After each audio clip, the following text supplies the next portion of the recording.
Researchers have been speaking out about a global cult that has conspired to hijack the world for decades. Thousands of books have been written on subjects such as the Illuminati, the Sabbateans, Jesuits, Freemasonry, Satanism, secret societies, ancient mythologies, occult symbolism, ET encounters, the banking cartels, the British Crown, black nobility, religions and politics, to name just a few elements of the global scam. This information is available for those with eyes to see, and in the digital age it's only a click of a button away.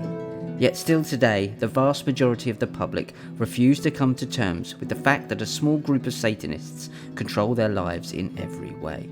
In recent weeks, we've seen the leak of a document titled Detailed End-to-End Raid Training, which appears to be a highly detailed report on how Hamas were training their soldiers to breach the IDF high-tech defences, even going into such detail as the number of hostages that were to be taken.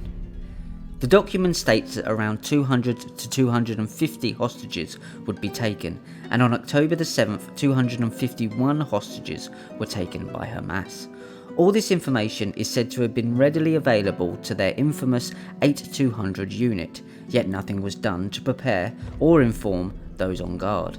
This report was available 3 weeks prior to October the 7th.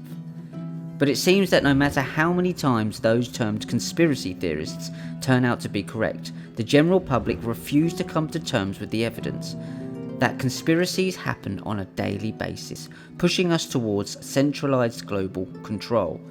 This cult can be traced as far back as at least ancient Babylon.